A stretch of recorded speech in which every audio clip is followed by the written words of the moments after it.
Dollar. Dirt and money, no soul. Had to go and get it, ain't no time to kick it. Got a stack of flip for my foes. Dollar. Please tell me you can hear me. Don't turn your back and don't neglect me. Just let me know if you need me.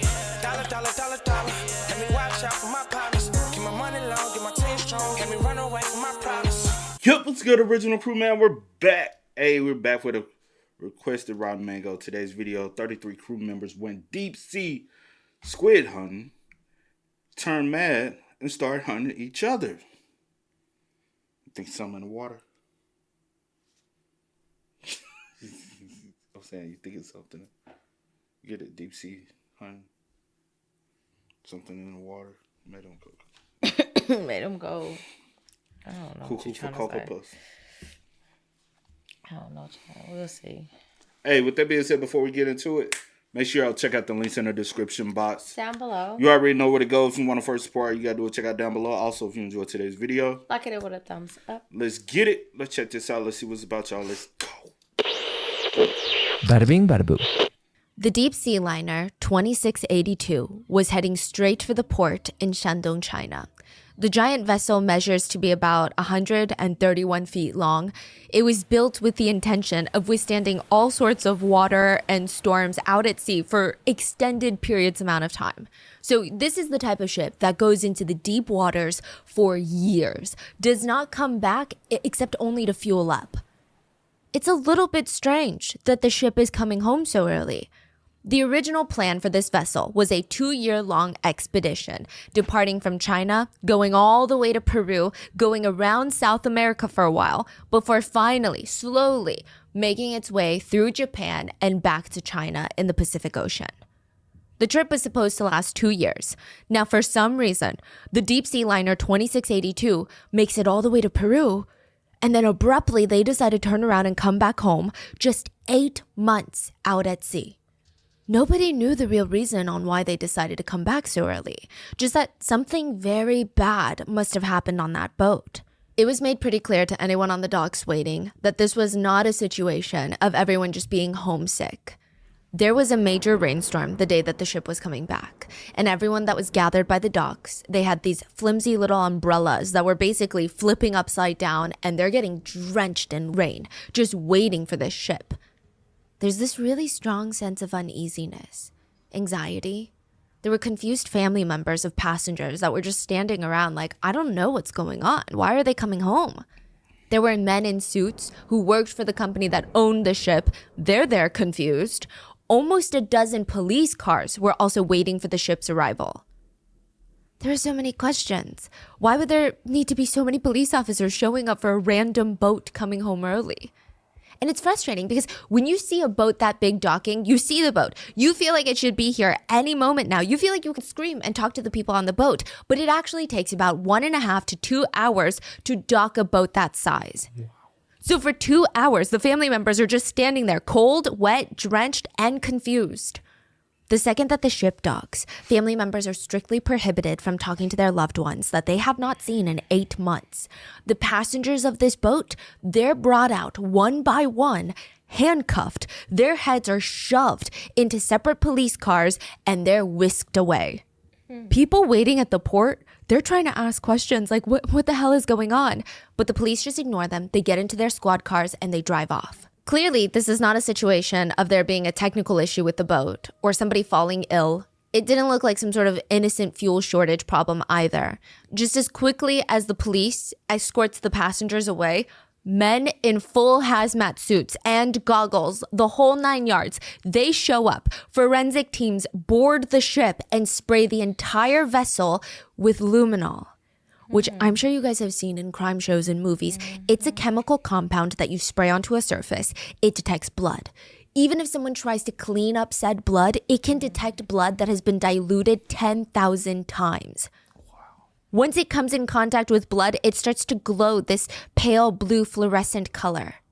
The whole ship started to glow, like some sort of badly edited Halloween haunted ship movie. There was so much, quote, cleaned up blood on the boat. It looked like someone had filled up water balloons with blood and just threw them at the walls of this ship, threw them on the beds, the deck, the cabins. every square inch of that ship looked like there had been blood. Stairwells, communication rooms, kitchen, some of the beds were completely drenched in blood to the point where the mattress, it was spongy. But you really didn't need a forensic team to even tell you that something very bad happened on the boat. It's just a numbers game.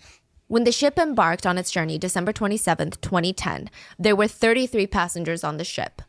8 months later, the ship would arrive home early with only 11 people on the boat. 22 people did not make it back. They did not get sick at sea. They did not get into some sort of freak accident. 22 people were murdered on the ship. And out of the 11 people who made it back, only one would share the story of what really happened on the boat. Or at least, that's what he claims. Well, she said that's what he claims. Man, 22 people. Why this 11 survive and the other 22? You get what I'm saying?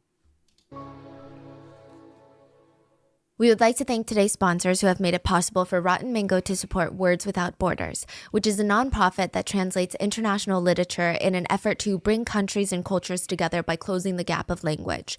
This episode's partnerships have also made it possible to support Rotten Mango's growing team of dedicated researchers, translators, so that they can focus on shedding light on stories from all over the world. We'd also like to thank you guys for your continued support as we work on our mission to be worthy advocates for these causes. As always, full show notes are available at rottenmangopodcast.com. But we did have the help of our amazing Chinese researchers and translators with the gathering of data on this case. But as always with any and all cases, especially the international ones, please let us know if there's anything lost in translation, miscommunicated, or if there are any other additional details you'd like us to know, please let us know in the comments. And also, before we dive into this, a huge source for this episode was an interview with one of the 11 that came back on the boat, and it was done by a journalist by the name of Du Chen. It's translated from Mandarin to English by Words Without Borders, by Nikki Hartman and Emily Jones. And through that, the case was able to gain international attention. So please check out the original sources in the show notes. And with that being said, let's get into it. There are some superstitions that seamen just live by. There are the more obvious ones. Don't turn anything upside down while you're at sea. Like a cup, don't put the cup in the cabinet upside down. That means your ship is going to capsize and go upside down. Don't whistle on a boat because you're whistling up a storm. Or even the superstition of don't bring bananas on board. So this is like an older legend, but allegedly back in the day, like in the 1700s, a lot of ships were lost at sea. When they were found later, everybody was dead and there were just rotten bananas everywhere. A lot of banana cargo ships went lost at sea. The theory being that these boats were trying to move too quickly to their destination to sell the bananas before they ripened and got rotten. So it's pretty fast considering bananas get overripe just like that. So they rushed. They hit a storm. They weren't being safe. So all of these things became things to be on the lookout for before your next cruise or before your next ship takes off. Whistling, bananas, things that are placed upside down. But what do you do about the things that just kind of feel weird, but you can't necessarily decide whether or not they should stop the entire trip? Before the deep sea liner Lu Rongyu 2682 set sail, something very weird happened. Okay, well, two strange things happened. The first being that one of the crew members had to quit unexpectedly because their mom was run over by a truck and she broke her arm. And everyone was like, okay, that's a little bit weird. Maybe it's a little bit of a bad omen, but she wasn't on the boat, right? So it should be fine. That was the first, maybe this isn't a good sign. The second one was, the ship was still at the dock preparing for the 2-year-long journey. They're bringing in all of the necessities. The crew are getting settled in their cabins. They're doing routine checks. Most of them are actually going to be sleeping on the boat for the next few days just to get it prepped for departure. And in the middle of the night, there are these feral screams coming out of one of the crew cabins. Murder! Murder! Murder! Someone's just screaming bloody murder, literally. It was Chef Yan, the man hired and paid to be on the ship to do all the cooking for the next 2 years. He's screaming, murder! Everyone starts briefly freaking out until they realize nobody was murdered. Maybe the man's dreaming. Maybe he had a nightmare. They tell him, hey, go back to bed. Nobody's getting killed. Everyone goes back to their rooms. They start doing their own things, sleeping, playing poker, laying in bed, staring at their phones. And at 1 a.m., he starts screaming, "Murder! Murder!" all over again. This time, the captain of the ship had enough. He drags the chef up to the deck and starts screaming at him, "Sit down and behave." The captain storms off, and Chef Yan just falls to the floor of the deck, and he just looks defeated. He looks embarrassed. He sits there for a solid few minutes in silence, and then out of nowhere, ever so calmly, he gets up, walks to the edge of the ship, and jumps into the water. What? The ship is still very much in the harbor. Nobody was sure why Chef Yan decided to jump into the water rather than just walking off the ship. But this is a very dangerous situation nonetheless. It's actually not smart to be in the water at the docks. You could be electrocuted. But other than that, the water is cold at night. The wind is strong. There's a lot of propellers in the water. I mean, no one could see him. Everyone came out onto the deck trying to lure Chef Yan back onto the boat, or at least back onto the docks for his own safety. But for 30 minutes, he's just swimming around the boat screaming, "Murder! Murder!" Eventually, he's pulled out of the water by another boat and sent home. I mean, the whole thing was just so strange. So did he go? Yeah, he went home. He didn't stay on the ship. No. Some of the crew were questioning, guys, is this a bad omen of sorts? Because Chef Yan was actually pretty well known amongst seamen to be mentally solid. Like, that's the type of man that you can trust to bring out to sea for 2 years and he would be fine. Some other younger seamen, they can't handle it. They can maybe do 6 months and then they're at their breaking point. Mentally, they're exhausted. They're about to snap. Chef Yan, he could do 3 years. He's good at being out in deep water for long periods of time. So what happened? The captain's trying to calm the crew down. Well, his mom passed away a few days ago. So, his family has been going through a lot. He really wanted the job for the money, and he said he was ready to come back to work. Clearly, he wasn't. No big deal, guys. Shit happens. We'll find another chef. The crew just kind of chalk it up to grief and loss. They work on finding a replacement, Chef Zia. Chef Zia is hired to replace Chef Yan.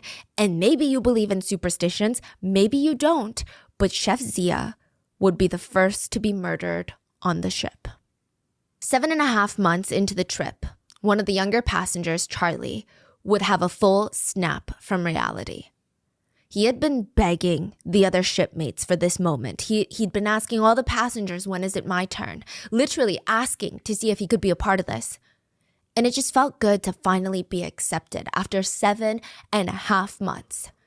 He leaned down and he touched this oozy, sticky surface. So he dipped 2 fingers into the liquid. He brought it up to his face and he hesitantly swiped it on his cheeks. It was a red streak. And he started smiling because it felt good. So he bent down and he just starts erratically wiping his hands into the liquid and then frantically smearing it all over his face. And he screamed, "I've been bloodied!" His face was bright red. He was smearing the blood of his first human kill on the ship. And to him, it felt so good. Mr. Du, the young journalist, he heard about the very suspicious ship that turned all the passengers crazy to the point where they started hunting each other on the ship. I mean, it's more like the premise of a horror movie. It's like Hunger Games on a boat than a real life story. So Mr. Du, he can't forget about this case once he hears about it. He thought about it nonstop. It's taking up all of his brain space. It just didn't make sense. Was it collective insanity? Mass psychosis? Like, there have been cases of shared psychotic disorders where 2 or more people in very close relationships, they share a specific delusion together. The inducer, the primary person with the psychotic disorder, influences another person to feel those delusional beliefs. It's rare to see shared psychosis in even 2 individuals, and even rarer to see it in large groups, let alone 33 passengers on a ship. It is a tad bit different from cults, if that's where your mind is headed, where the cult leader maybe more or less believes in the delusions that they're sharing with others, but they're just more hell-bent on power and praise and money more than anything. This seems like a group of people that would have to be in a collective state of psychosis to start hunting each other out in the deep ocean. I think the most recognizable case of shared psychosis are the Eriksson twins. Yep. Do you remember this case? Ursula and Sabina Eriksson, Swedish twins. They were otherwise ordinary sisters who... You do remember them, the ones who they jumped off in the traffic. The 2 twins that jumped in the traffic running trying to get hit by the cars. Then one of them ended up killing somebody. Mm-hmm. And she went to jail. And they don't even know what happened to him.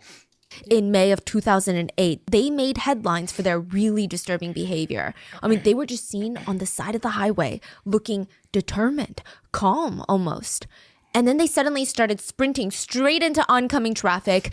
It was chaos. One of them, Sabina, was briefly arrested, later let out without a full psychiatric evaluation. She ended up murdering a man that was just trying to help her. I mean, it was a whole thing. That is probably the most famous example of shared psychosis.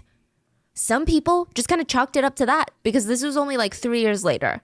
So people are thinking maybe this is shared psychosis with 33 people, 33 passengers. Or maybe it's a mass murder mystery that we'll never really be able to solve. But journalists did not think so. He traveled all the way to this small, tiny little windy town in the northeast part of China. And he was going to interview one of the remaining passengers of the boat. One of the 11. Mr. Du gave him the alias of Zhao Mucheng, but we're going to call him Zach. Zach had been released from prison, maybe just like a year ago. He was in his late 20s, but he looked much, much older. And he had this very shifty, uneasy air about him, like he didn't want to talk to you about anything. He asked the journalist, "What do you want to know?" "I want to know about the people." I mean, this can't just be a situation of shared psychosis or evil people that happen to end up on the same ship together, right? No, it had to be something different. Charlie was normal before we got on the ship. The one that smeared blood all over his face? He's actually the one that introduced me to the opportunity in the first place. Mr. Du looked at Zach and said, "Tell me about how the killings started 5 years ago." This is the story that Zach shares. Now, just keep in mind, this is just about everything we know about what happened on the ship, but it's very hard to say if this is without a doubt the solid truth. There are conversations online about whether or not Zach is a survivor, like he claims he is, or if he's a killer that got luckier than the others. No other survivors have been interviewed, and none of them have come forward, at least that we know of, so this is what we have. Zach said, before Charlie and the rest of the passengers started hunting each other, they were just there to hunt squid. Lu Rongyu 2682 was a squid ship. And I guess I never gave it much thought on how squid was caught. If you made me answer it a few weeks ago, I probably would have made a guess of, I don't know, boats go out into the sea, send down some nets and catch squid, right? Mm-hmm. Squid fishing feels more like Squid Games. There's human trafficking, forced labor, runaway boats, and people thrown into the ocean, beaten, abused, injured, thrown overboard to their death to catch squid for a profit. It's actually basically a cartel. It's the squid cartel. It's terrifying. These squid fleets, boats, are sent out into the deep waters of the Pacific Ocean to catch squid. They will usually stay out there for a year or two. Every single day, every single person on that boat wakes up and their sole existence is catching squid, cutting squid, freezing squid, taking a brief nap, and then catching squid, cutting squid, freezing squid. Most of the squid population, the colonies, they thrive in South America water. Now, most of the squid catching companies are Chinese. They're not South American companies. So the journey alone from China to the coast of South America, where most of the squid fishing is done, even that journey is rough. It takes 2 months. 2 months to get there. And it is not a smooth sailing experience. Like, this water is not known to be nice, kind, and forgiving. Then once you get into the open waters, you are just in the middle of the ocean for 1 to 2 years. There are storms that you have to weather. You can't see land in the horizon. You are that far into the ocean. You don't see an island even with binoculars. There's no light pollution. It's pitch black outside at night. And that's when the fishing starts. At night, the fishermen wake up, head to the deck that's covered in squid ink. No matter how much you try to clean it, it will never fully be gone. So it's just black? It actually turns mucusy once you clean it. Like the mucusy substance is left over. Then you get up to the deck and you turn on these giant bulbs. It looks eerily bright. It's like an eerily bright lit auto body shop. There's oil oozing around, squid ink, it's mucusy. The lights are so bright, even if you look at it or open your eyes for more than 1 second, your eyes start to water. The light bulbs are the size of bowling balls. The light is the thing that attracts the squid. but you can't see much into the water or even around you because the light is shining down on you and the ship. So you probably feel vulnerable in the middle of the ocean, and the ship is glowing this strange blue-green color straight out of a Pirates of the Caribbean movie. A New Yorker piece stated, "To the squid, the human squid catching ships, they must feel like aliens, glowing in vessels approaching. And then you just want to go see what the light is about. You just want to see why it's glowing and why it's floating.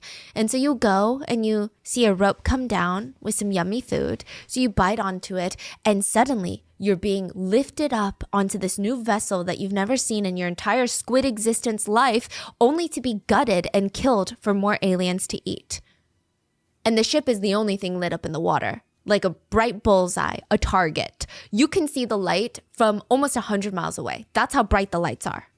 And it doesn't just burn your eyes, it's hot. The heat is roasting down your back while you work during the night. The ocean is known to be cold during the night times. It's hot on that ship at night. Squid fishing is not like regular fishing, where you throw in a line and you patiently wait for a tug. Each worker gets to operate 3 squid fishing machines. It's a terrifying mechanical-looking process. It's the type of process like a factory machine where you feel like if your sleeve of your shirt gets caught, you're going to be out an arm. That's what it looks like. Each worker has 3 giant wheels that keep turning, and it's just bringing in more of this metal line. And every so often on this metal line, there's just squid on the hooks. It's artificial bait. It's not even real bait for squid. They come up, the hooks have sunk into the squid. It's all done by machine. The worker is there to unhook the squid. And sometimes if there's a really big squid caught, they have to tug on the line manually, really hard. Sometimes it takes multiple men to bring it out of the water. Some squid can get up to be 220 pounds. It's a physically demanding job that challenges a worker's strength, stamina, not just physically, but also mentally and emotionally. Your skin never feels dry on those boats.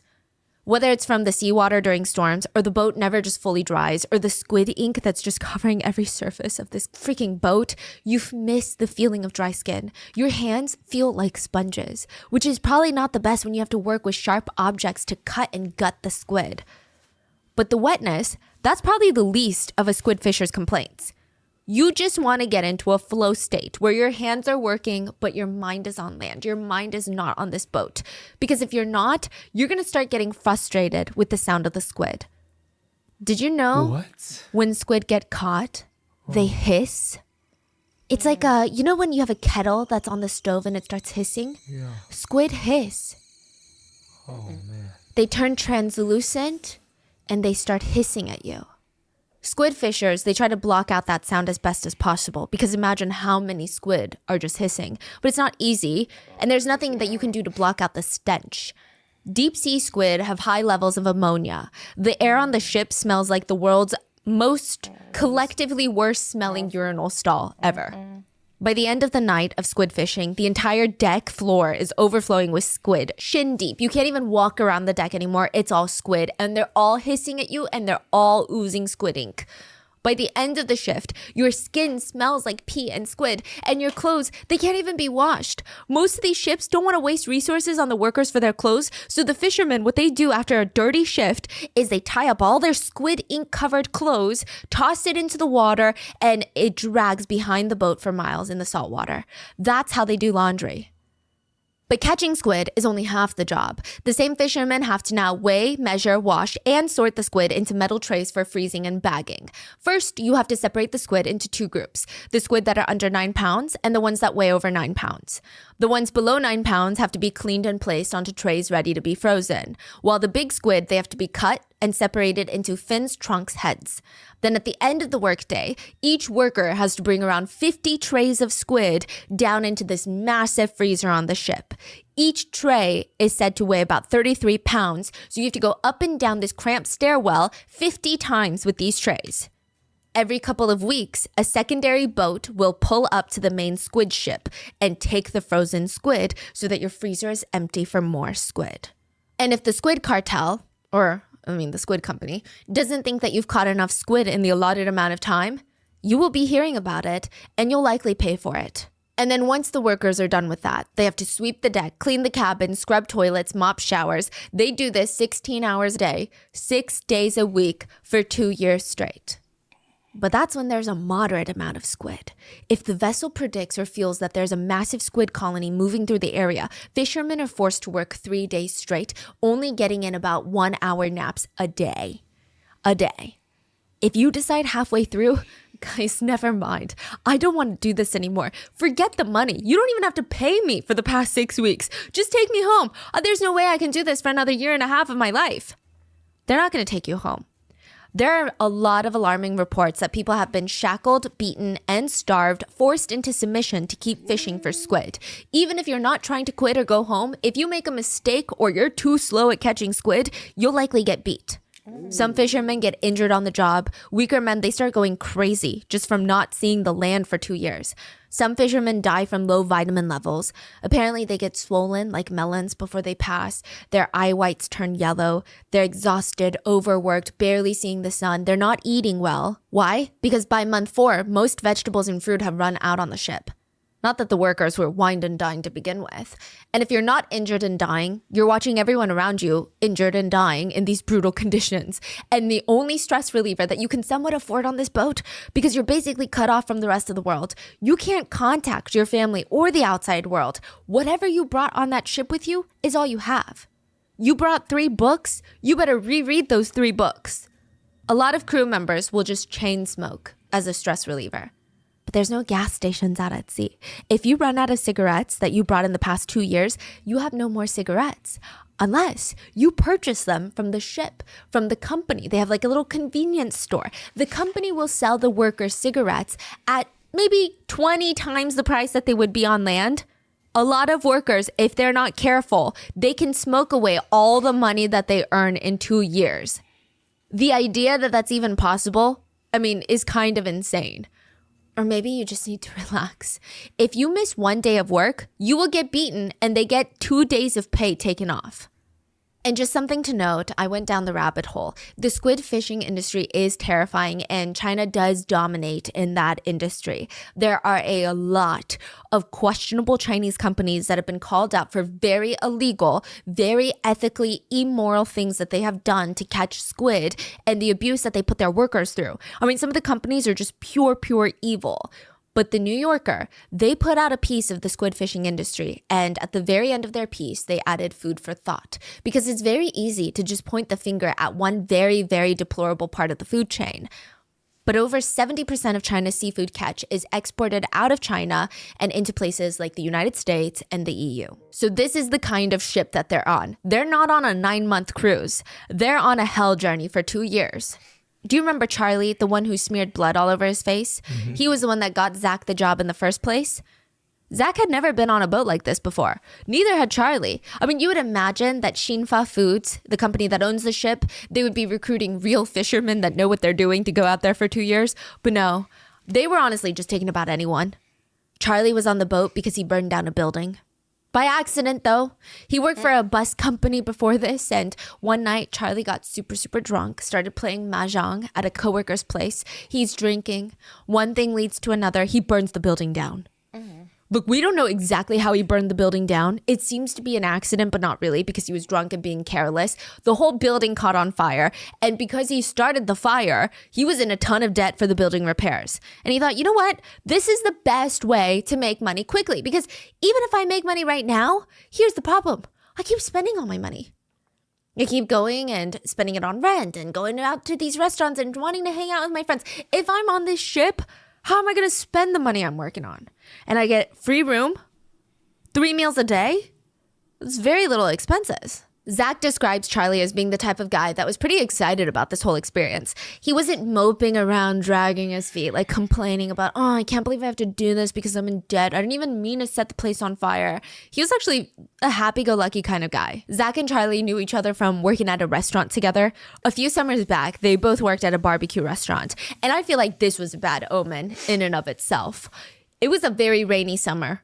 They worked at a barbecue restaurant. Outside, they made next to nothing working together. It seemed like these two friends, they just did not have the best luck when they were put together. So Charlie calls Zach, tells him this is the job of a lifetime. The fishing company is going to pay us 45,000 yuan a year. The average salary in China in 2010 was closer to 35,000 yuan. This is with a college degree, like an office job. So this is a big deal. They don't care about your education background. They don't care about your work experience. I mean, this is unheard of. Side note, 45,000 yuan is about $6,500 US dollars, so $6,500, which I know might not sound like a lot of money because of the conversion rates. But if you're in America, this would be like the equivalent scenario. Someone is offering you $95,000 a year compared to the national salary average of $74,000 a year. And that $74,000 is with people with college degrees. They're getting corporate jobs. Yeah. So $94,000 for someone who didn't even graduate high school? That's crazy. I mean, I think that helps put into perspective, right, how desperate they were for this type of money. And not only do you get that 45,000 yuan, you get a bonus when the job is complete and you land back on land. Zach's liking the idea of it. He's like, I have a girlfriend that I really love, and I know that I'm not earning enough to satisfy her and marry her. Like, her family's never going to let it happen. So this would be my sacrifice. Go on this ship for 2 years. When I get back, she's going to be my wife. And hopefully he wouldn't spend too much money on the ship because, I mean, living expenses would be very low and he wouldn't even have time to go out and drink and hang out with friends. Company gives you 3 meals a day. This is perfect. Side note, every crew member, this is kind of important later, you get a weight limit of luggage and supplies that you can bring. So you do get 3 meals a day, you get a bunk bed, but shampoo, conditioner, all of these things you need to bring for either 2 years or you can buy them at the store on the ship, but the store is very expensive. Kind of giving like real life Squid Game. Yes, like you have to weigh all of your stuff and then, you know, it's just really bizarre. Some people would use it to bring beer. Some people would use that weight to bring cigarettes, water bottles, soft drinks, instant noodles. Again, you can technically buy all of these on the ship, but it's going to be very, very expensive. On the boat, a carton of cigarettes costs about 26 US dollars. Back at home, cheap cigarettes in China can go for as low as a few dollars for a full carton. The markup is unhinged. Some of the workers had plans to make even more money though, because they took out a loan. There was a guy named Lou who did this. He took out a loan, bought a ton of cigarettes, enough to stack them up from the bottom bunk to the ceiling, and the plan was to sell them later to the other workers for half the markup of the ship. So instead of $25 a carton, he was going to sell them for $15 a carton. He would still be making like $12 a carton profit. True. They would never get to do that though, because 22 people would be murdered. December 27th, 2010, the first day on open water, everyone is gagging, hurling breakfast, lunch, and dinner over the side of the boat. I mean, just looking at the cup noodles that they stockpiled in their rooms, they want to gag, they want to throw up. Because the fishing company just wanted to recruit anyone that they could get. Most of the men on the boat had never been on a boat. The seasickness was something that they could not handle. They would rush to the toilets. They would rush up to the deck to just throw up. They would come back looking frail, gray, green, and their hands would just be on their temples trying to massage the nausea away. This is very interesting, but the minute that you can't see land anymore, a lot of people report feeling uneasy and it makes them feel even more seasick. It's just interesting. They say that they feel a little bit lost, like there's a lump of anxiety in their stomach when they can't see land. So they're dealing with that. They're regurgitating every solid food that they've consumed in the past 48 hours. And side note about this is very shady, but a lot of the guys that were on the boat, there were 33 people on the boat, all men. Very fascinating to note. Most of them don't even have a marine license, which means that they're not legally allowed to fish at sea and they're considered illegal laborers. The company said, it's fine. We do this all the time. Everything will be fine. We just have to smuggle you onto the main ship. So on the main ship, only the crew with certificates and licenses were allowed to be on board. Customs and immigration would let them through, do a check of the boat, and then 10 minutes later, a little speedboat would pull up with all of the other workers, all 18 of them that did not have their licenses. How did they get on? They just like throw down a little rope. Oh. Everyone knew that this was illegal. It just happens. Yeah, it just happens. The company told the men, well, if we don't do it this way and you have to get your license, then that's money out of our pocket, which means less money for you because, you know, we got to make our profits too. So that doesn't make sense. Do you want more money in your pocket or do you want a marine license? The workers were like, I want more money in my pocket. The seasickness would last for about 16 days. From there, it was smooth sailing. The first 2 months of this trip, it was like a cruise more than anything. Everyone's getting over the seasickness. You wake up, walk up to the deck. You don't have work to do. The squid aren't there. You're just moving. You're trying to get to South America. You see open water for as far as you can see. And it's this incredible feeling of almost like you're conquering something. You just feel free. Then you'd chit-chat with some of the other crew, play chess, read books. But the best was gambling. As long as they had a deck of cards, poker every day, all day. The ship was like a mini casino, and everyone would slowly let their guards down, and they're getting to know each other. There's like just a real oddball mixture of guys there. You had seamen who had done 3 years out at sea, no problem before. Some of them had gone deep sea fishing in Africa, tons of experience. Side note, one of the guys that had gone deep sea fishing in Africa, his wife really did not want him to go on this trip because on the way back home last time, they encountered pirates. It was terrifying. He could have died. So since then, she was like, I just want you to be in a radius near the land because usually when you can see land, it's hard for there to be pirates of any nation, you know? So please don't go. And he's like, babe, I have to go.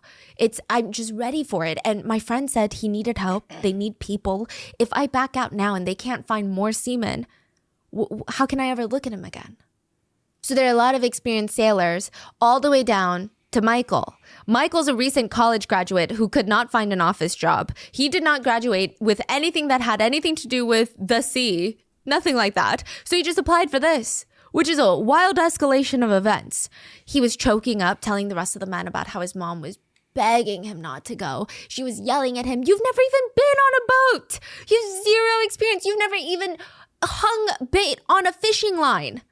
But Michael thought, this is a great way to make money, Mom, and I'm trying to learn a new set of skills. Would you rather me lay around at home and do nothing or work for the next 2 years? Another guy was training to be a pilot, and he thought that this was a great way to see the world. Some guys straight up said they didn't have anything better to do. And once they got all this cash, they were going to buy a new car. They were going to get some designer stuff when they get back. One of them said, my sister was a wreck. I mean, tears streaming down her face, and I sat her down and I was like, hey, just imagine I went to prison for 2 years, okay?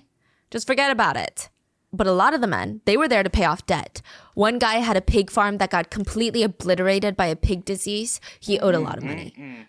Charlie, he burned down a building. But none of that really mattered on the boat because there's no way for creditors to track you down on the open water.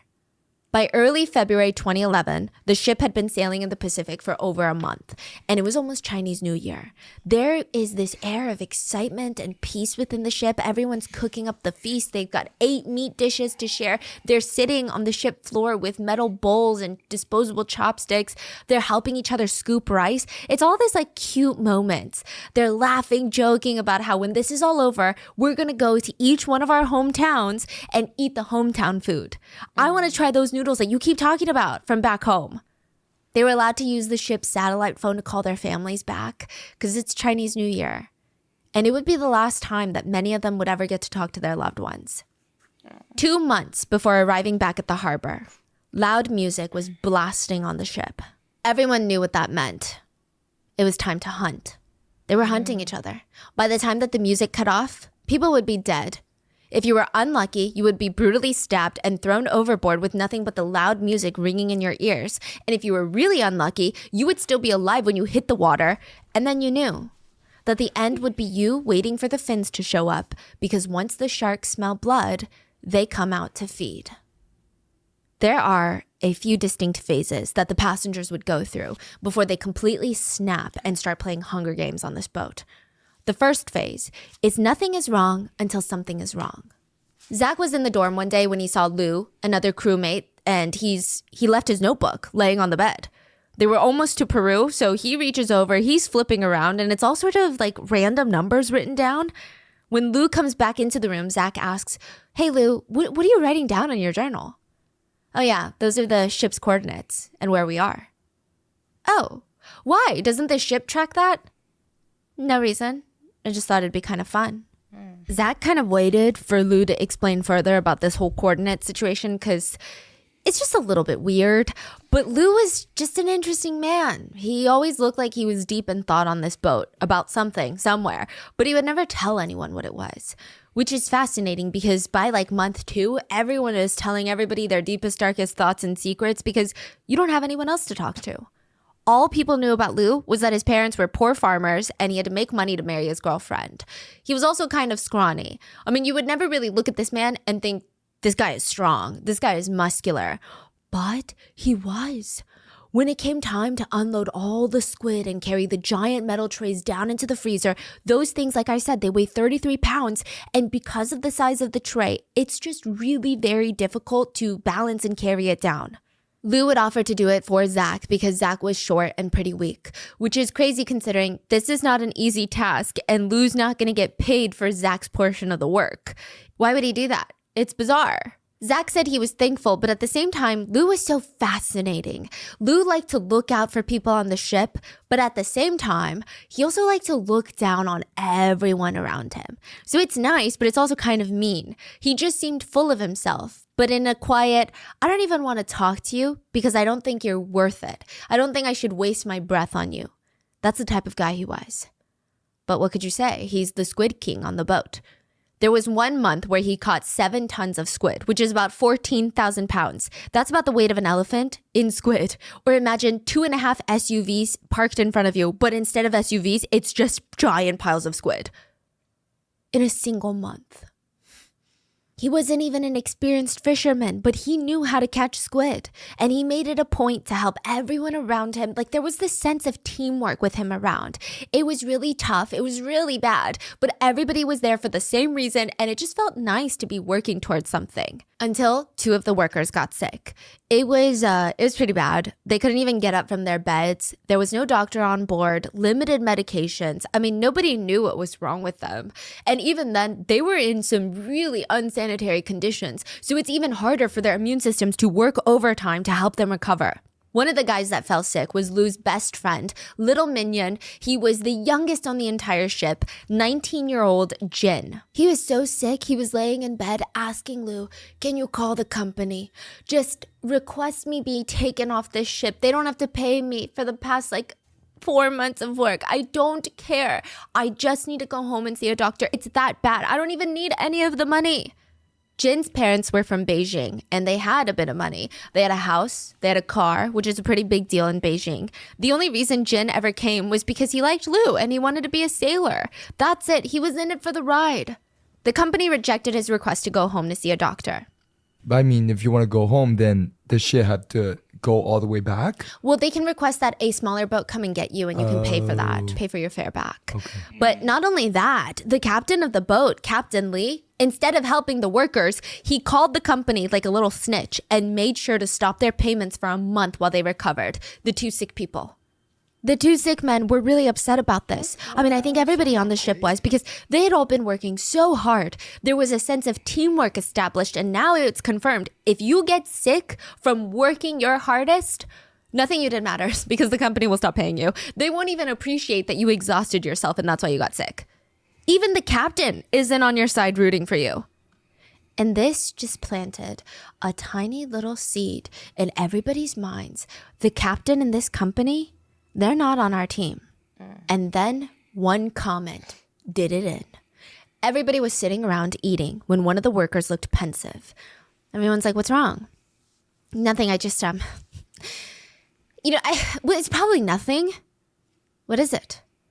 We were supposed to depart on December 28th. But do you guys remember how we left a day early on December 27th? Which means technically our contract doesn't make sense because our contract is December 28th to December 28th, 2012. But what if there's some sort of legal loophole? Because technically we started working December 27th. What if that means our contract isn't really valid and it doesn't mean anything because we didn't start work on that day? Does that mean they can get away with not paying us? I mean, I'm sure that's dumb, right? It's a big company. There's no way.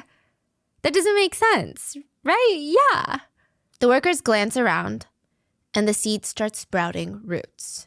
A few of them are whispering in the dorms that night, and they decide the next day that they would just ask the captain to clarify a few things in their contract. No big deal, you know? They sit the captain down and ask about the specifics, and if they're still going to get paid the 45,000 yuan. Well, you were going to get paid 45,000 yuan if you didn't catch any squid. What?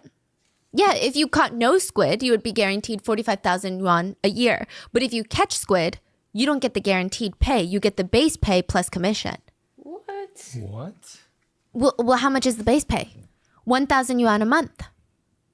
So you're only making 12,000 yuan a year when you're promised 45,000 yuan, and you're just going to hope that you catch enough squid individually to make the rest in commission.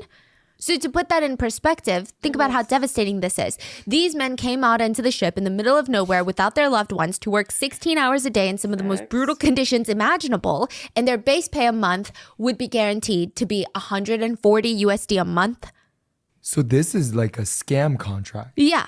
Wow. The men were distraught, but the captain reassured them, well, you have the commission structure, so technically you can make 45,000 yuan a year. He explained the commission structure, and it only made things worse. Everyone found out that even if they worked as hard as Lu and caught 30 tons of squid in 3 months, which is the size of a shipping container per person, or the weight of a fire truck or a yacht in squid, if they caught that much squid every 3 months for the next 2 years, they would make 3,400 yuan a month, or about 488 USD a month. If they did not even lift a finger, if they never caught a squid, they would have made 523 USD a month. A lot of things are wrong with this. I mean, finding this out was not great for morale. Your boss is like, I'm going to pay you $1,000 a month for doing nothing, for just existing. But if you work your ass off to the point of killing your body, mental state, I'm going to pay you less than that. But additionally, most people weren't even catching as much as Lu. They were going to be making a lot less than what they thought they were going into this for. When Lu got word of this pay structure, he sat there and started doing all the mental calculations. There was no way out. He screwed himself because he had gotten a loan for all those cigarettes. Technically, he should be the best off because he's the one catching most of the squid. But that loan, he took it from the fishing company to buy cigarettes. He did the math. Even if he worked as hard as he did for the past 3 months for the next 2 years, he would barely make enough to cover the loan he took out for the cigarettes. Dang. Worse than that, worst case scenario, if the squid fishing gets slower, he might have to perform hard labor for 2 years and still owe the fishing company money. Oh, this is like straight up those Squid Game. Oh my gosh. So for a while, everyone just sat there soaking it in. A lot of the guys never hired attorneys to look over their contracts. First, they didn't have the funds to, but second, they just assumed there was no way that such a big company would screw them over like that. Since that day, nobody's mind was on fishing anymore. They were all pulling each other off to the side, whispering about something, planning something. There's a saying in China, it's very straightforward. If it's cheap, it's not going to be good quality. If it's good quality, it's not going to be cheap. So when the crew found out that they're making peanuts like next to nothing, they're going to stop trying. Other squid fishing boats nearby would complete their catch at around 8 to 9 a.m., but 2682 would finish at around 2 p.m. Nobody was really trying anymore. Some of the workers would straight up disappear from the deck. They'd be found sleeping in their cabins. Even Lu, his mind is not on fishing. A few of the workers tried to talk to the captain and say, please, just let us go home then. Not a single one of us want to be here anymore. We're 17,000 miles away from home. I'm not wasting all this fuel spending months taking you back home because you don't know how to read a damn contract before signing it. Besides, you don't have a license. No boat, including myself, is going to be willing to smuggle you 18 back in through the borders. So remember, 18 of them did not have licenses. You have to work whether you like it or not. Let this be a lesson to read contracts better next time. And that is when they entered the next phase of madness. If they're not with you, they're against you. And from the get-go, there were 4 groups of friends. There were also a lot of relatives on board, which makes this whole thing even more insane that 22 people get murdered. But out of the 4 groups of friends, there were the Dalians. Dalian is a part of China on the eastern coast. It's actually very close to North Korea. Now, the Dalian group was led by Captain Lee, the captain of the boat. There were about 10 people in his inner circle, and most of them were professional sailors, and they were part of the management team on the ship. So none of them really did any of the actual squid fishing. They are there to make sure the ship stayed afloat for 2 years. The chef was included in this group. I mean, they were the closest to the company. In terms of hierarchy, they're at the top, with Captain Lee sitting on a throne. Then you had the Mongolians, led by Bao Di. Now, they were really able to keep to themselves a lot because most of them spoke Mongolian and none of the rest could understand them. There were only like 4 or 5 of them. Then you had the Northeast group, which was run by Lu. They only had about 5 people in the group. One of them was Mongolian, the other one was Dalian, but they felt more allegiance to Lu rather than their hometowns or like the province that they were from. And the other 12, they were the neutral group. And immediately after Captain Lee refuses to take the ship back home, the leader of the Northeast group, Lu, and the leader of the Mongolian group, Bao Di, they start talking. They would rant to each other, whispering, we work so hard, but this company is a scam. They don't even pay us minimum wage, and they think that we clearly won't get the money stated in the contract. That's why they're acting like this. That's why they're not even listening to us. We want to go back. Slowly, these rants, they turned into a solution. If the captain doesn't want to take us home, then we force him. We hijack this ship. Lu and Bao Di were in. So were their groups. But both of them were trying to convince the others from the neutral group. Lu sat them down and said, on the way here, I wrote down the coordinates for fun. I didn't think it was going to be useful. But even without the captain, I can retrace our steps and get us back home. And when we get back, I know a pretty good lawyer. We can all sue the company together. A lot of the neutral people were kind of hesitant. Lu told them, think about it. And as he walked out of the room, he turned around and said, one more thing. It's not a crime to kill someone in international waters. Everyone except the management team, the Dalian group, knew about the plan to take over the ship, but not everyone was on board with Lu and Bao Di. They were scared. If they weren't successful, the captain would beat them up all to a pulp, and that was probably just the start of it. And the plan seemed unhinged. Lu and Bao Di's group were going around hiding all the knives and sharp objects on the boat. They were going to hold the captain hostage and hope that he just guided them back towards China. Now, this plan was kind of in the works for a few weeks. The whole thing betted on the fact that they had to refuel. So the boat was going to make it back to a port in Peru, refuel, and that would be the time that they finally take over because they need all that fuel to get all the way to China. They can't run out of fuel and they can't show up at a port with the captain held hostage. That's not going to work. So June 16th is the day that they're waiting for. They departed December 27th, June 16th. So the whole time they still have to work. They have to make sure that Captain Lee has no idea about their plan to overtake the ship. And I would say every other week, it was a new thing going on. One week, it'd be like, the plan is on. We got to do this. Then the next week, nobody would be talking about it anymore. So a lot of people thought maybe everybody's kind of cooled off. The plan is off. But Captain Lee would make sure it happened. If you talked back to Captain Lee, if you were a little too slow, you would walk back to your cabin with a black eye. Or worse, he would degrade you, scream at you, threaten to throw you overboard to the sharks unless you get down on your knees on the squid ink-drenched sticky floors and apologize to him. And every time he did this, the others would just glance at each other and they would feel a lot more sure about their plan. But it wouldn't be Captain Lee that dies. It'd be Chef Zia, the replacement chef that would be the first to be murdered. June 16th, 2011, the ship refueled at a port in Peru, and it was time. That night, Jin, this is Lu's right-hand man, the 19-year-old, Lu, Bao Di, the Mongolian leader, and a few others, they barge into the captain's cabin. What the hell are you guys doing? They're standing there. Take us home. No, I'm not doing this again. Go back to your stations now. The captain turned around expecting them to leave, but he turned back and they were still there. Lu reaches into his pocket, takes out a knife, and stabs it straight into the captain's thigh. Blood starts gushing out. The others knock the captain over. They just start pummeling him. All their frustrations, taking it out directly on his face. They lift him up, sit him down on the chair, wrap a long, thick rope around him. He's got nowhere to go. He's tied to this chair now. If you don't take us home, we will throw you overboard to the sharks. Okay, I'll take you home. None of this is necessary. I'll take you home. The orders were given. All workers were to reel in the fishing equipment and prepare to set sail. When that announcement went off, immediately, the Dalian group felt like something was wrong. They rushed towards the captain's quarters, but they're stopped outside by 2 of Lu's minions. They're screaming at each other at this point. They can even hear Lu screaming from inside the captain's room, "I'll kill all of you!" A few of the captain's men are putting their hands in the air, showing their palms like, whoa, whoa, whoa. Okay, it's not that serious. If every single person wants to go home, we'll take you home. Really, like, you don't have to be like this. Just tell us right now, and that'll be the end of it. We can turn around. It looks like everything's going smoothly, but in comes Chef Zia. He managed to find a kitchen knife that they didn't hide, and he's screaming, "Who do you sons of bitches think you are trying to hijack a ship?" This was not going to end well. The whole trip, Chef Zia and one of Lu's guys had been going at it. Like, they literally tried to stab each other last week before this. They hated each other. And now both of them had knives in their hands standing in front of the captain's room. They're standing there yelling at each other. And then Chef Zia decides he's had enough. He walks past the other guys, shoulder butting one of them on his way into the captain's room. And from behind, he hears a sharp noise. He looks down and there's blood coming out of his mouth. He had been stabbed in the back. Literally. One of the other guys takes an iron bar and strikes him in the back of the knees, so he falls down into the kneeling position, coughing up blood.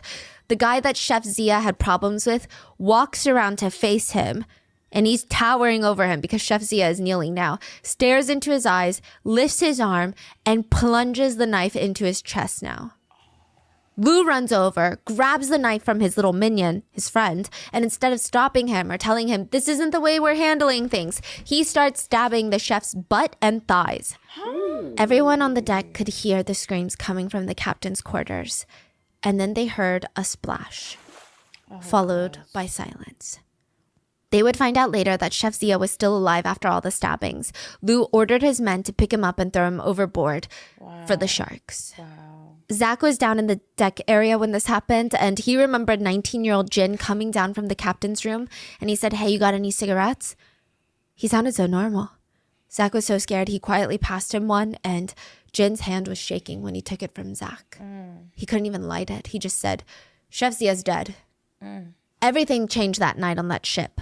Zach was called up to Lu's group by the man who stabbed Chef Zia, the guy that hated Chef Zia.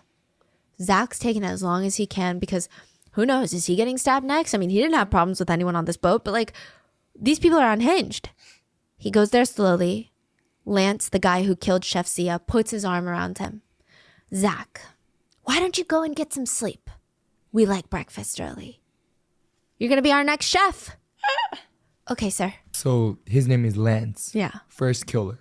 First killer. Lance led him to the stairway and pushed him forward. There was blood everywhere from Chef Zia's death. Zach wasn't wearing shoes. He was barefoot. He looked back and Lance is like, come on, go on. He stepped into the blood, and when he got to his cabin, he calmly wiped his feet, took off his rain gear, and he laid down in his bed, and he said he could not fall asleep the entire night. He was so scared for his life. He just laid there thinking, what the hell is going to happen next here? Actually, nobody on that ship really slept that night. They were so scared.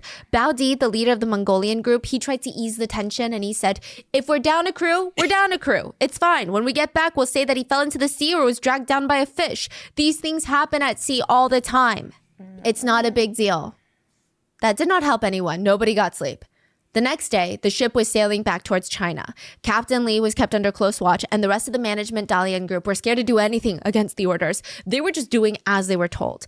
Everyone felt like they had to watch their backs. Like they could not turn their back on anyone. They always had to be alert, always listening, and they still had 50 days to go on this ship to get back to China. It was clear that the new captains were Lu and Bao Di. They took turns on duty. They watched the captain. They make sure that the boat was headed towards back home. They patrolled the deck with knives and sticks. Zach focused on cooking. The cargo still had fresh vegetables, so he tried his best to cook the yummiest food because who knows, maybe you get off for not even cooking good food. Who even knows anymore? And eventually, slowly, everyone starts getting relaxed again, playing cards, smoking around each other, drinking. Well, everybody but Lu. Something was happening with Lu up there in his mind. Lu did not like hearing the whispers. If he felt like you were whispering with someone, he would sneak up on you so quietly you wouldn't even know that he's standing inches away from your head. And then he would loudly ask, what are you talking about? Oh, geez, nothing. Sometimes he would scream from afar, you guys over there, what are you gathering and speaking so softly about? Are you afraid someone might hear you? He felt like he was going crazy. He knew that people were whispering about him. They were trying to kill him. He could feel it. Lu went around double-checking, triple-checking that all the knives were confiscated, the life rafts were tied up with steel bars, and the life jackets were also locked up so that nobody could escape, nobody could hurt him. Lu was suspicious of everyone, even his closest friends. Zach wasn't Lu's close friend, but he noticed that something very dark was happening inside of Lu.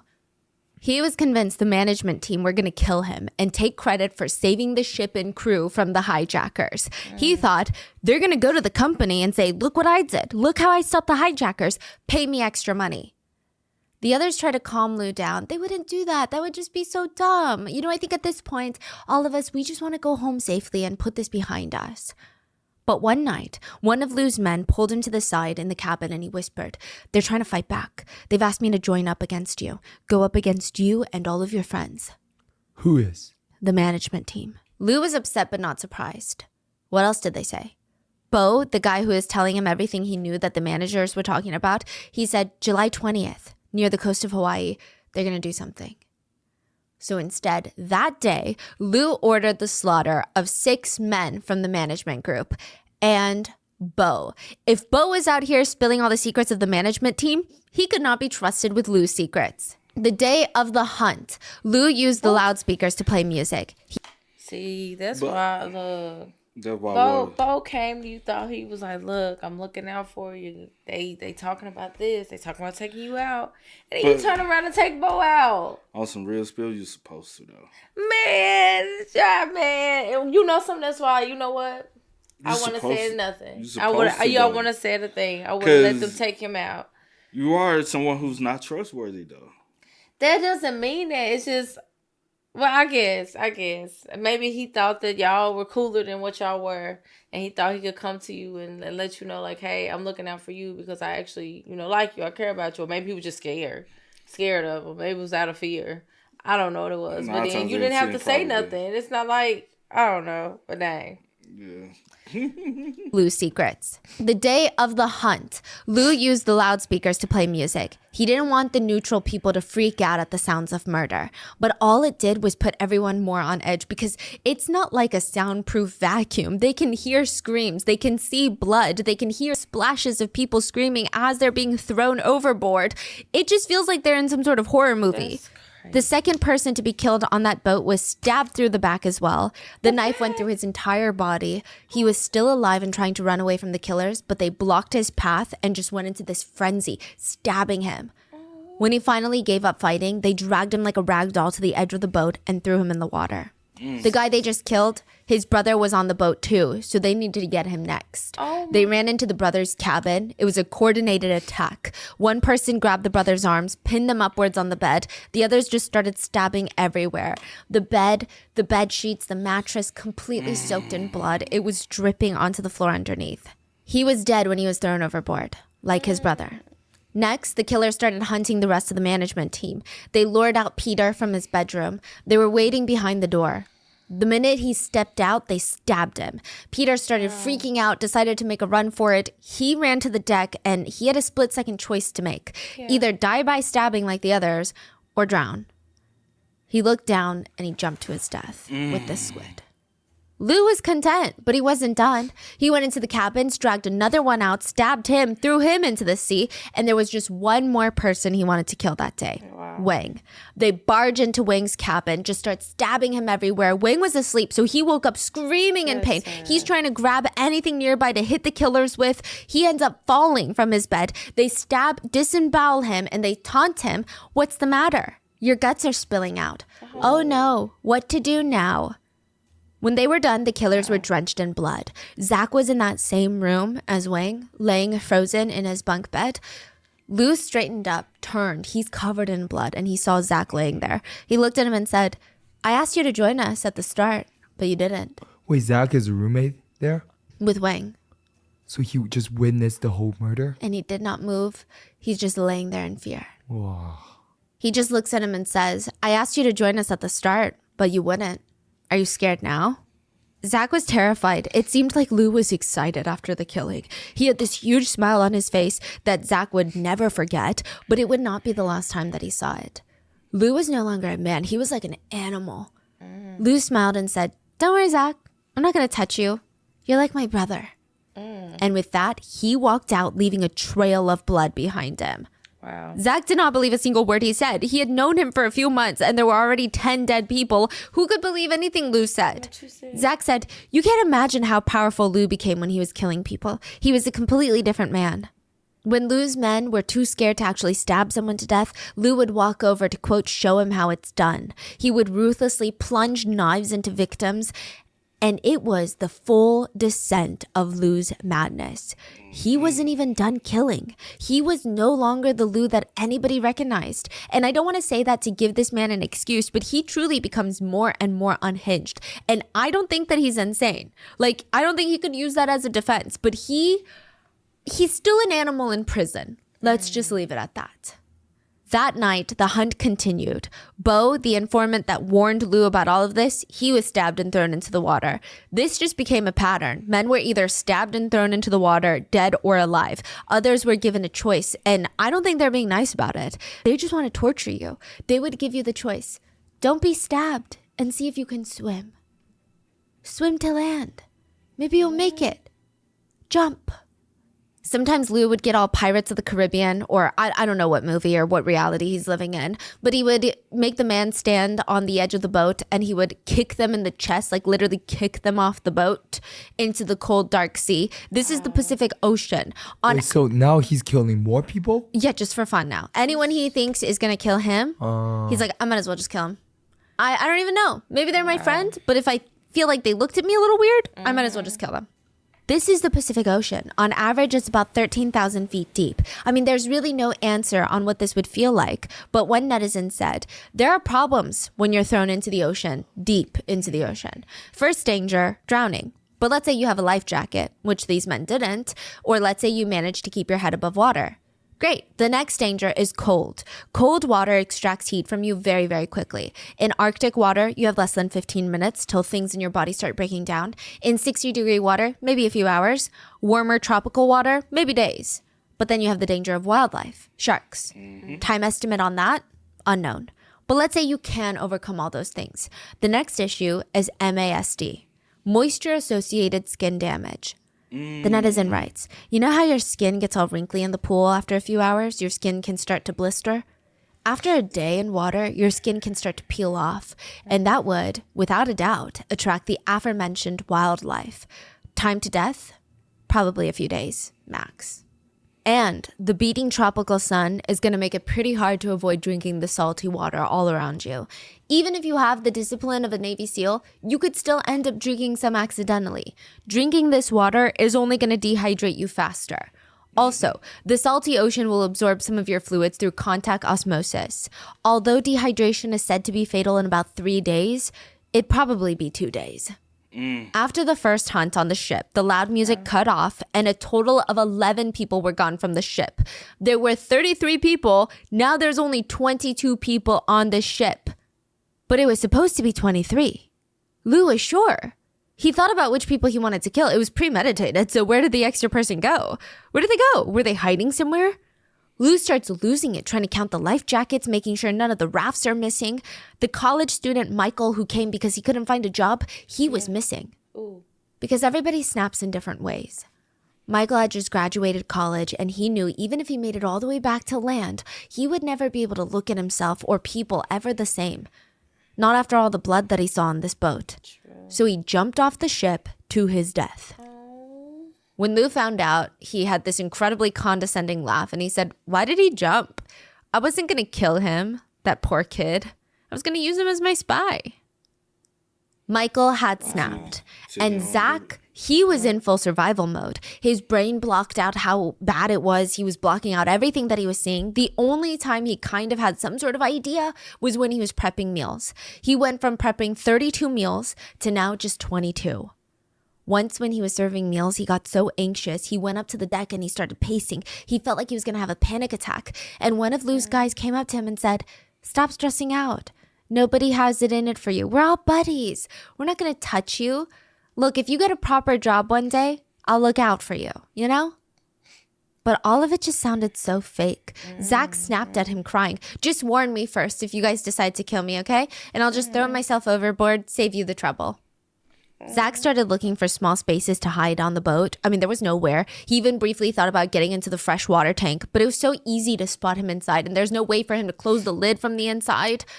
He tried to rip up any sort of foam insulation in the ship to see if he could crawl into the insulation. He tried stealing a life jacket or a raft. I mean, anything, something. All he came down to was, if he's out in that water and he's still alive, he could maybe eat fish eyes. They have drinkable water content in them. That's all he knew. He was taught, eat fish eyes if you're thirsty. But even that's pointless. In the middle of the Pacific Ocean, they can't even see land nearby. The closest land to them was Japan, and Japan was 1,000 miles away at this point. If you took a boat, you would travel 1,000 nautical miles in 5 to 10 days, depending on the boat. 5 to 10 days on a boat. There was no way. That's if the sharks didn't even get Zach first. What was the point of staying alive in the water when he was going to die anyway? Zach's new mission became just to stay alive for as long as possible, because if he were killed and thrown overboard, at least he could be a little bit closer to home. Maybe his parents could put him to rest.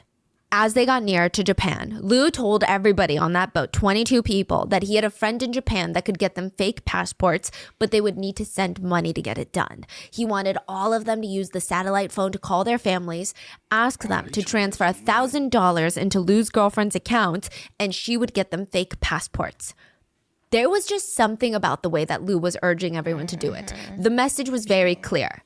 The underlying message was, I don't care if you get these fake passports or not, because I don't think you're going to get off this boat. The Mongolian group were now getting sick of Lou. They were sick of him bossing them around, acting like they were dumb. They knew what he was planning to do. They knew where that money was going. The plan to overthrow Lou was in the works by the Mongolians. The first step, they decided, was to create chaos within Lou's group. Baodi, the Mongolian leader, would pull aside 19-year-old Jin, Lou's 19-year-old best friend / sidekick, and he would tell Jin that Lou plans to kill everyone else on the boat minus a few of his old buddies, and he was planning on escaping to Japan without the rest of them. And Jin's not a good candidate to keep alive. First of all, he's too young, he's too immature, Lou might feel like it's a risk, and he's still too frail from being sick. Baodi's plan was to plant seeds in Jin's mind, make him want to move over to the Mongolian side, and it seemed like it was working. Jin agreed with them. He has been ruthless. I feel like he's changed. He keeps pressuring me to call my family to give them money. I don't know, it's just so heartless. Side note, Baodi approached Jin because Jin was actually from Mongolia. So his parents now lived in Beijing, but he was from Mongolia. So there's a bit of an alliance there. He chose him out of everybody else. Immediately after their conversation, Jin went to Lou and said, I have something to tell you. What is it? It's really serious. Baodi wants me killed. How did you know? Yes. 4 days after the last hunt, the one that killed a good chunk of the boat off, Lou was planning the final slaughter. Wait, so Jin, the little kid, immediately sold The Mongolians out to Lou, yeah. Wow. Lou pulled up a chair in front of the captain, who was still being held hostage, by the way. He sat in front of him, elbows on his knees, and he said, I've got 7 or 8 men's blood on my hand. And if the rest of you want to live, you'll have to get blood on your hands too, including you, Captain. Your best friend, Officer Wang, is dead. Baodi killed him, ruthlessly. I mean, I'm evil, but he was really brutal with it. Stabbed him over and over and over again. I mean, I thought the guy was possessed. I didn't know where he had the energy. Not when it came to squid fishing, that's for sure. The captain was locked in the control room during the hunt, and there was loud music playing, so he had no idea who killed who. He just knew that some of his best friends on that boat were dead. He knew there was blood everywhere, and a third of the crew were gone after that night. And now Lou's telling him it was Baodi who killed your best friend. Captain Lee starts getting worked up at the realization that Baodi killed his best friend, and Lou tells him there's a way to get revenge. Kill Baodi. Kill him, and we'll let you live too. Lou's favorite thing on this boat was having his friends kill people. He called it getting their hands dirty. If they don't have dirty hands, they would have no incentive to not turn them in when they get to land. He needed everybody to be bonded by blood and murder. He told Captain Lee if he got his hands dirty, he would let him live. Captain... You said what? I'm gonna still say so.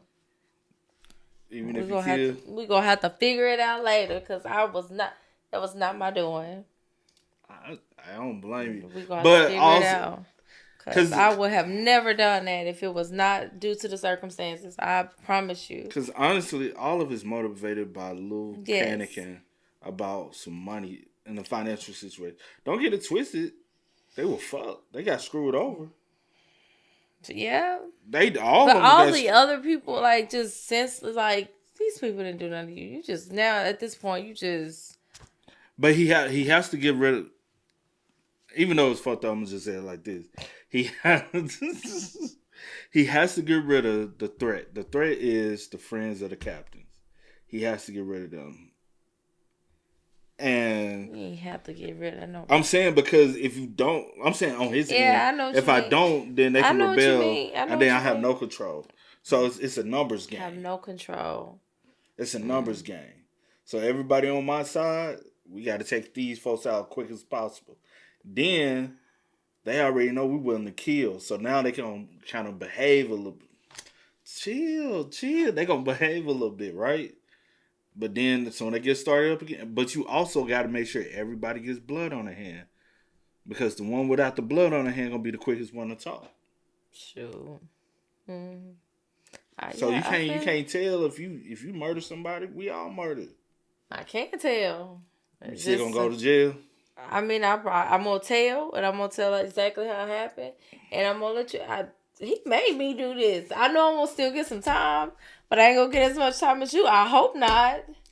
But I'm just weighing my options. But also it depends on countries. Some countries they don't care. Yeah. I know. I'm not saying if I was there. I'm just saying in general if a situation like this occurred. Because same things happen with, especially back in the day with like certain street gangs and stuff.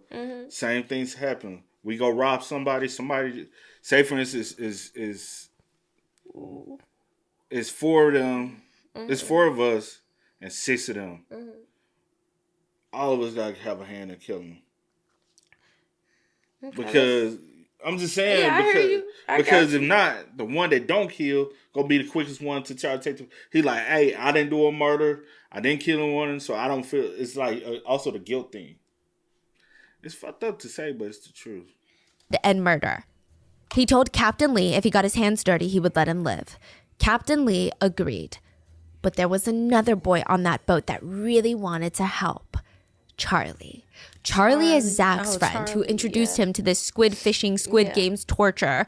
Charlie really wanted to be accepted by Lou. He practically showed up at Lou's cabin door on a daily basis, begging him, being like, if you ever need anything, I'm here for you. Like, don't you ever worry. If you ever need anything at all, if you need somebody like that, is scary. I ain't gonna lie, that's the scariest person. Not the person who... it's the person who a person too eager to get their hands dirty. Too eager to get their hands dirty. Now you would do whatever the fuck this man say. Hey, I don't trust you. Zach, your friend ain't trustworthy. To kill someone, I'm here for you. I can help you. Some argued that Charlie did everything he could to survive. Others argued the guy is just bloodthirsty. I guess it's up for you to decide. But Lou decided to use Captain Lee and Charlie, who had been somewhat neutral since all of this, and he would use the two of them to lure Bao D, onto the deck. That night, Bao D came onto the deck alone. Charlie snuck up behind him, stabbed him in the back. Captain Lee came up in front of him, pretended to catch him from his fall, and then stabbed him through the chest. Wow. Together, the captain and Charlie took out their knives and plunged again and again in the front and back in unison on the boat. Bao D broke free, stumbled to the edge of the boat, and threw himself over the edge. Wow. Charlie smiled because it was his first kill ever, and he smeared all the blood over his face and screamed, "I've been bloodied now." Lou lured out the rest of the Mongolian inner circle to come back onto the deck. 3 of them were forced to jump into the ocean. 2 of them were stabbed to death and then flung over the side of the ship into the water. And at this point, there were only 16 people left on the boat. Lou was exhausted from his night of killing. He ordered everybody stop, mainly himself, and he gathered everybody's knives. He went back to his room with 2 of his minions guarding the door. But that night, after getting 0 sleep, after hearing all the screams and just trying to ignore it and act like nothing was happening, trying to act invisible so that he wasn't randomly targeted next, Zach was laying in bed when he feels a tap on his shoulder. It was one of Lou's guys. Lou wants to talk to you. Zach froze. His head starts spinning. He's thinking, okay, I'm next. He gets up as slowly as possible, savoring the last moments of his life. He's dragging his feet, following the henchman to the captain's cabin that Lou had taken over. The door opens, and Lou is sitting on the bed. He looks up. Don't be scared. It's nothing. We'll be in Japan in a couple of days, and you've got nothing to worry about. You don't have blood on your hands. Anyone without blood on their hands can just go back to China, and everything will be fine. Then he looked at Zach and said, "Go to the kitchen and cook some noodles. We're starting to get hungry."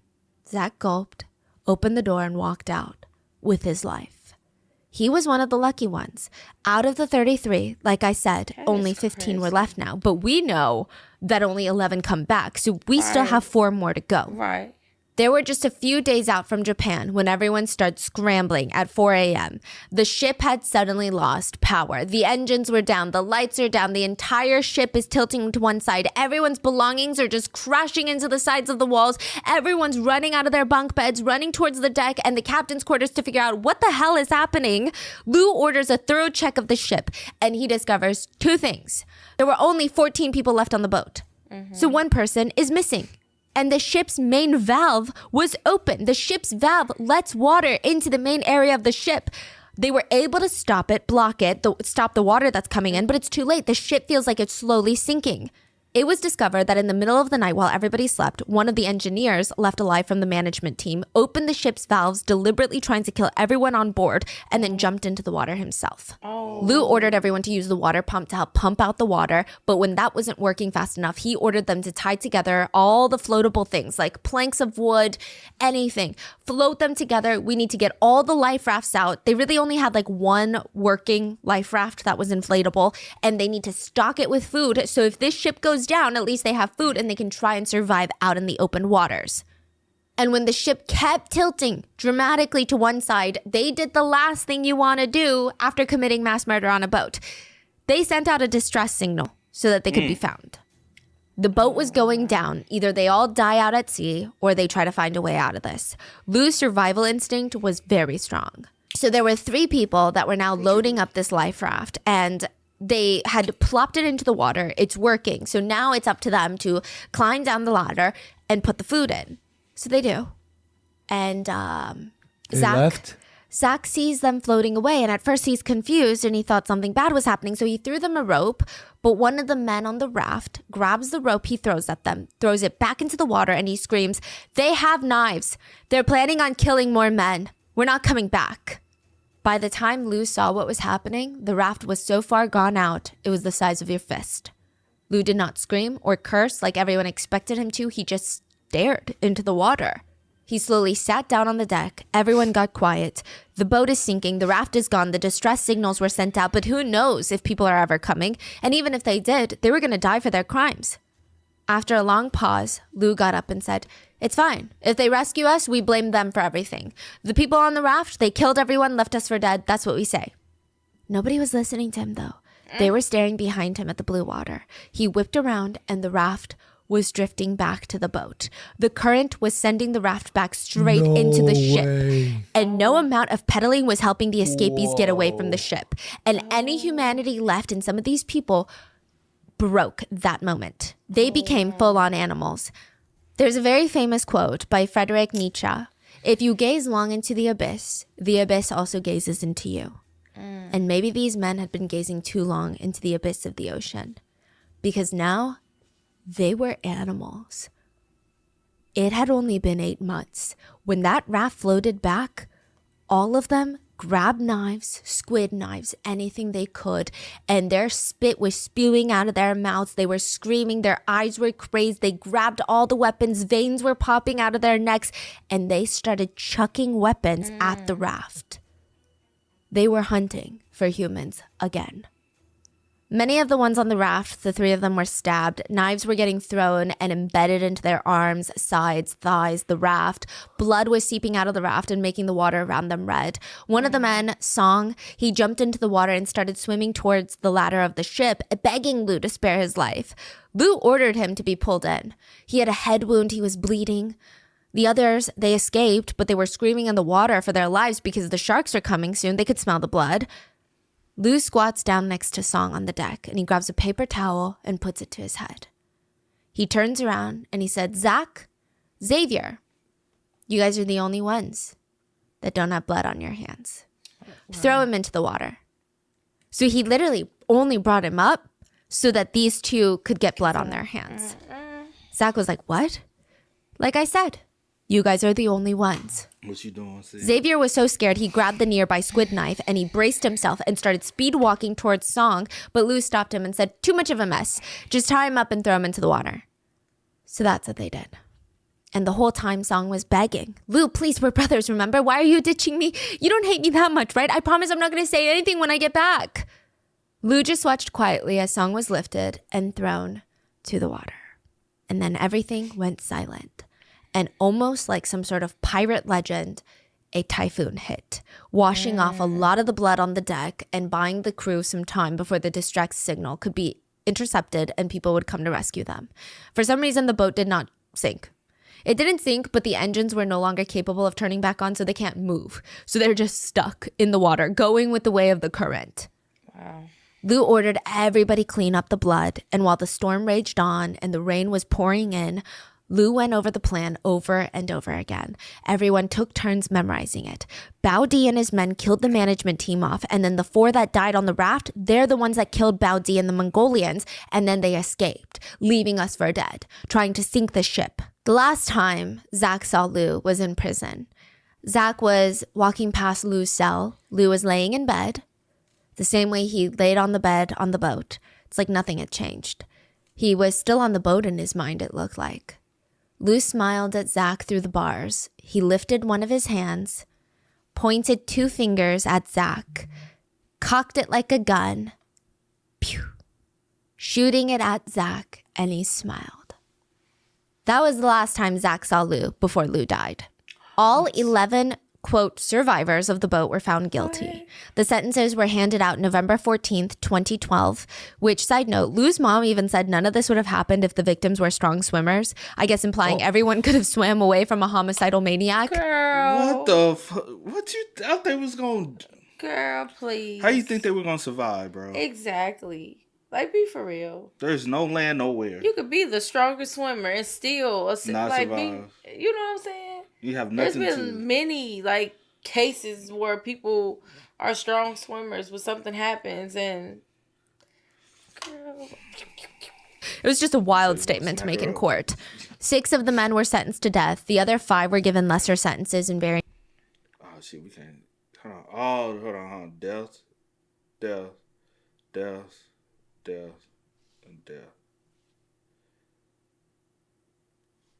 and death. The fucking captain even got death. She gave him different names, so you ain't gonna. I know. That's why I was like, I'm wondering who's who. But all these got death, and the captain.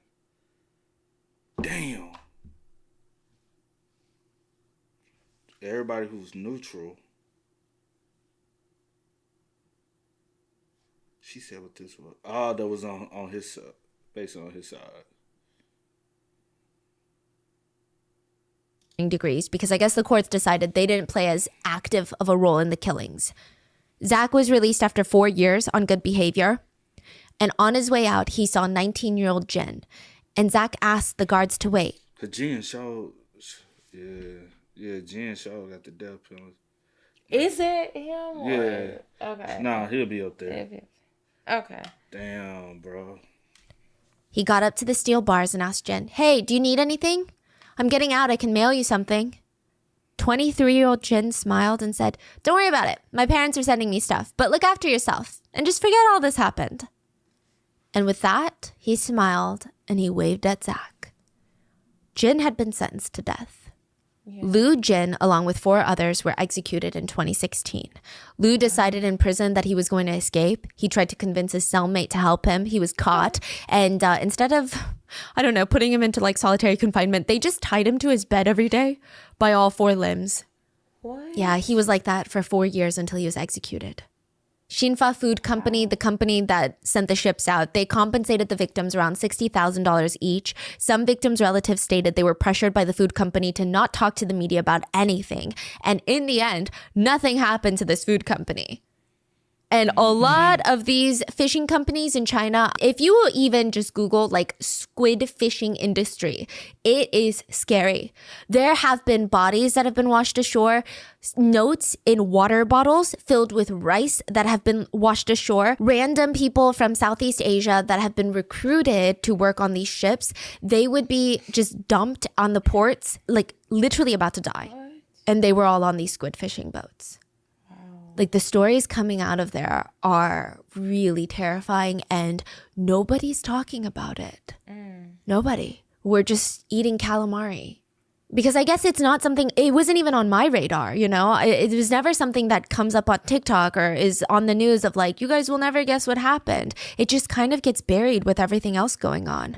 But it's something I would look into if you guys are into stuff like that or just curious, intrigued, want to do something. Zach is now back in his hometown taking care of his mom. His girlfriend, the whole reason he went on this fishing trip for, she ended up moving away.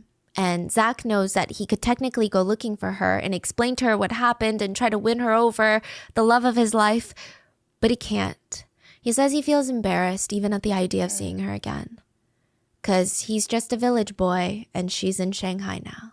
And that is the story of the crazy 8 months at sea. I mean, I just kept thinking about this story because right now there's a cruise that's going on for 9 months. And I know obviously the situation is different, but this is, I think, the world's longest cruise is 9 months. It's happening right now. I think recently it got flooded. There was a little bit of drama on board. And I just can't imagine being out at sea. I know they stop by the ports and they don't go as deep into the sea as the squid fishers, nor are they in, you know, it's a luxury cruise. It's like $70,000 per person for 9 months. What? Yeah. Hell no. All food included and everything, but still it's unhinged. So I get it's a luxury experience compared to this, but I think just the idea of being stuck on a ship with that many people, strangers, it just feels scary. But that's it for today's video. Let me know in the comments, what are your thoughts on this case? Do you think that any 33 people left on a boat would succumb to this under the exact circumstances that they were in? How would you have handled it? And do you think Zach is a survivor or he's also a villain? Let me know in the comments and stay safe. I will see you guys on Sunday. Bye. Bye. What you think? You think Zach is A villain. or Did we have to do to survive? yeah? I- You said what? I kind of think he did what he had to do to survive. Zach? We're talking about Zach, right? Yeah. Yeah. If I'm remembering who was who correctly. Yeah. Like this comment said, the captain admitted that the men would not be compensated for their labor. From that moment, a bad situation was bound to escalate. That was the turning point for all of them. I think once they found out, oh shit, y'all fucking us, and we out here getting y'all all this. Y'all finna turn a huge profit and not pay us. And we thought we was finna come over here and make buku money. And now we making scraps. Oh yeah, they went berserk. Can you blame them? Yes, because you still shouldn't have done it. But I think a lot of people in the hindsight are like, damn, I see why, but it's not okay. Because nobody would want to be screwed like that. True. Like nobody, like you, that's like bending me over. Like you said, hey, I'm finna, and then you go to, you just like, oh no, you finna. You're like, what the fuck? Yeah. I don't know. And the way that they went out was just so like, and a lot of them, and that's the thing, and a lot of them weren't even like already like, wasn't deceased from like the stabbings and stuff. So not only are they like suffering from that, you throwing them overboard, the cold waters, drowning possibly, or the sharks. Like, it's just, I don't know, it's a lot. But I do got a question. I don't know if she said, and I just. She probably did, I probably did. Is what you asked earlier? Yeah. She probably did, but I probably missed it, or I can't. It was so much going on, too many people going out. I can't remember who's who. Because the question I asked her was, Charlie. What happened to Charlie? That's the only one I'm like, what happened to Charlie, bro? Because Charlie crazy, bro. Charlie one of the people that. Charlie was one of the ones that ended up like, oh, I help you. Yeah, he was eager. Oh, he probably. Because she said, just say, we'll call him Charlie, right? Yeah. So he could be one of the other ones that got the death penalty. So I just don't know. Said, like, I just don't know who's who. Yeah. Yeah. So 9 times out of 10. Because 4 of them, I don't think nothing happened to. Yeah. But she said it was left to Zach and the other guy was the only last two that didn't have any blood on her hand. So how did the other four? Well, or she didn't. I guess didn't know if anything happened to Yeah, him. so maybe it's just not like full like detail, but detailed enough what you need. Like I guess the import of I what guess you you need have to go to her to get this full show notes, huh? Yeah, you gotta get the show notes. You said episode. Let's see. I don't even know what episode to look for. There's your paste right here. Just see if you search. No, I can't search. Auto post. Cause that I'll show Oh on my it. head. God, Stephanie. You know how many shows? Cause I got a huge question pertaining. Type it back in. And see. I did. It didn't search. It didn't search at all. What day was this on?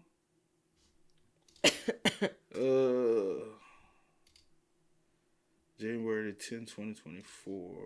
Hold on, y'all. I'm just trying to see the show, like, see if we can see something.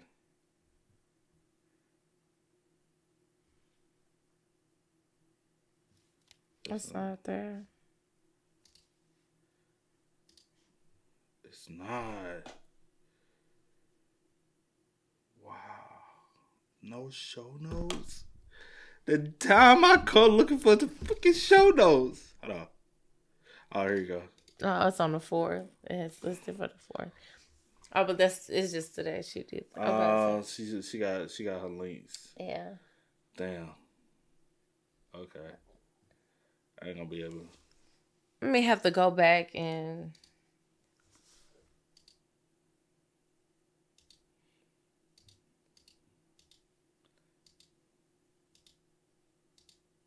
Damn. Okay, yeah. Does somebody know? Let us know. Go back real quick to the young girl dude. And who was he? Was it? I thought that was That was him. Lou. I thought that was Lou. This is Okay. Lou. Yeah. But I guess this is when he was in court.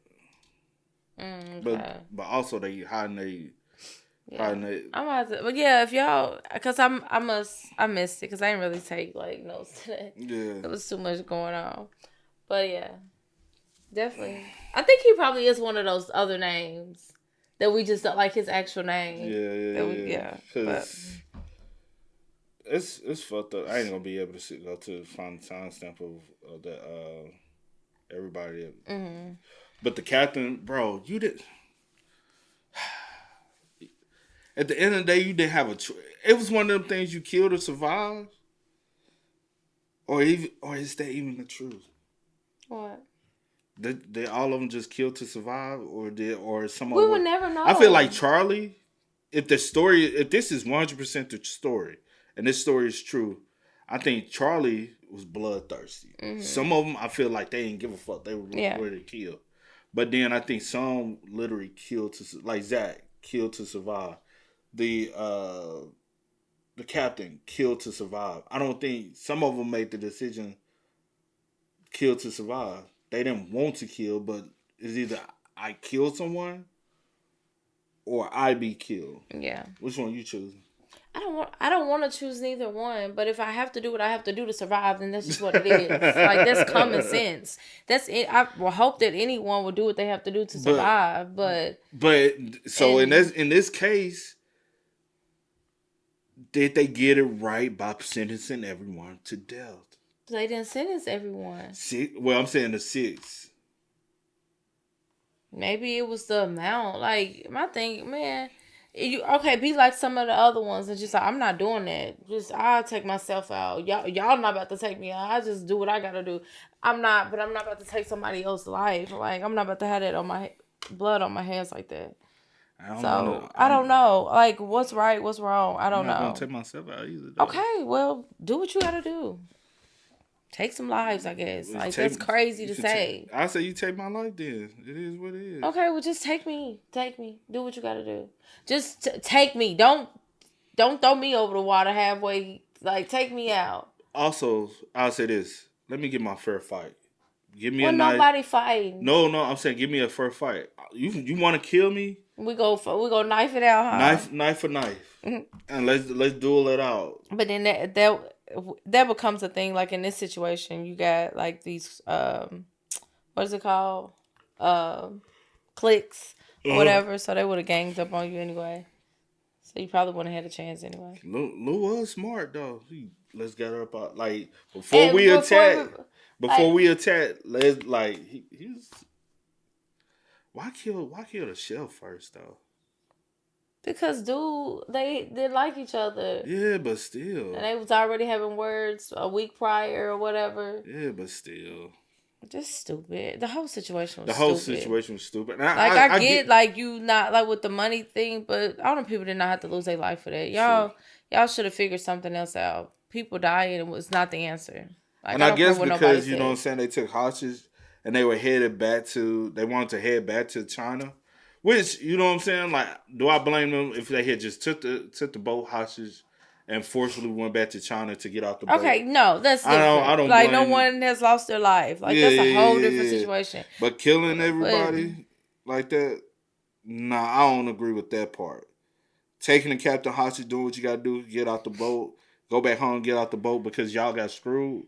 I would have been like, shit, I ain't gonna hold you. I might would have did the same thing. And then... Like, that's whatever. That's, okay, cool, whatever. As long as someone was hurt. Yeah. But this was OD. Yeah. Yeah.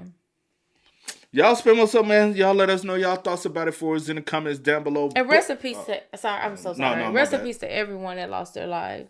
Oh, yeah. Damn, bro. Not even just that, right? They all, so many...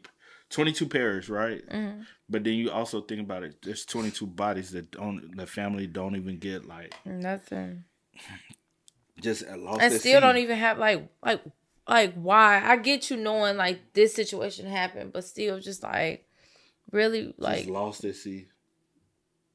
Did we have to take it there? No.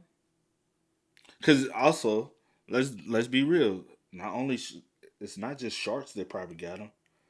It's probably some of the squid, other different type of sea creatures. Yeah. That we don't even know about probably got them. Oh, man. Y'all spam us up in the comments. Let us know y'all thoughts down below. But until next time, y'all know how it go, man. I do go by the name DJ New Kid. This is Cee Nicole. We are. Kid and Cee. We are. No time to kick it, got a stack of flip for my foes. Dollar. Please tell me you can hear me. Don't turn your back and don't neglect me. Just let me know if you need me. Dollar. Let me watch out for my pocket.